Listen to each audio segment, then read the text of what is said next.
Rumah Sakit Umum Daerah Abdul Wahab Syahrani Samarinda tengah memperbaiki sistem pelayanan rumah sakit dengan mengedepankan standar pelayanan akreditasi sebagai rumah sakit rujukan utama di Kaltim. Pihak RS menekankan tidak menolak pasien rujukan BPJS, namun mempertimbangkan RSUD AWS Samarinda berupaya melakukan pembenahan pelayanan di tengah kunjungan pasien rawat inap yang tinggi. Pada September 2025, terdapat 1.435 pasien dari IGD yang dirawat inap dan 1.116 pasien poliklinik. Sementara kondisi saat ini, RSUD AWS Samarinda memiliki 549 bed untuk ketersediaan tempat tidur seluruh kelas perawatan. Pihak rumah sakit berupaya mengklasifikasi pasien sesuai latar belakang, jenis kelamin, dan penyakit. Artinya tidak menggabungkan pasien infeksius dengan pasien lainnya. Paling tinggi itu memang seharusnya masuk di AWS. Nah, mudah-mudahan nanti dengan adanya pandu rata di belakang, itu kita bisa meningkatkan kapasitas jumlah tempat tidur. Tapi sekali lagi bahwa preventif dan promotif itu sangat penting ya. Kalau sudah kuratif, apalagi sudah transplant, ini sudah paling tinggi lah ya. Nah, harapannya bahwa kita semua bisa menjaga kesehatan mulai dari awal sehingga larinya tidak semua ke rumah sakit AWS sebagai rumah sakit rujukan tertinggi di Provinsi Kalimantan Timur. Dalam kesempatan ini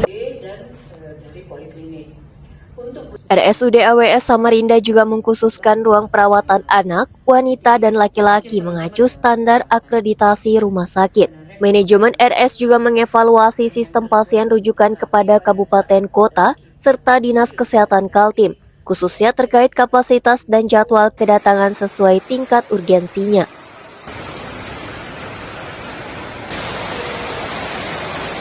Pasien kecelakaan sudah dipersiapkan dan akan operasi.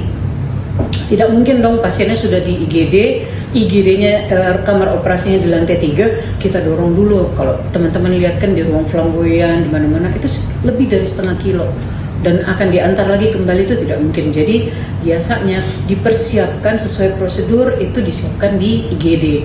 Jadi pasien-pasien disiapkan, kalau perlu transfusi darah dia akan ditransfusi di IGD.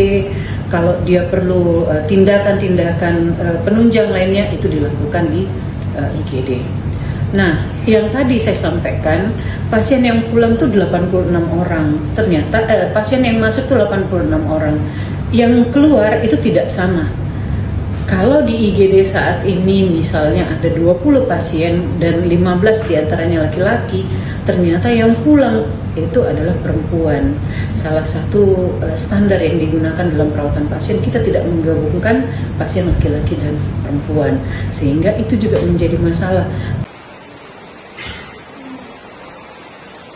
Pelaksana tugas Direktur RSUD AWS Samarinda Indah Puspitasari menyatakan bahwa langkah alternatif saat ini dan jangka panjang akan dilakukan renovasi dan penambahan gedung baru pandu rata yang masih tahap pembangunan, sehingga permasalahan ketersediaan tempat tidur yang nyaris terisi 100% setiap harinya dapat teratasi. Wadir Medik dan Keperawatan RSUD AWS Samarinda Nurliana menambahkan bahwa RSUD AWS turut mempertimbangkan pasien sebelum dinyatakan rawat inap dengan melakukan pemeriksaan dan pemantauan perkembangan pasien khususnya dari IGD. Delita Balikpapan TV melaporkan.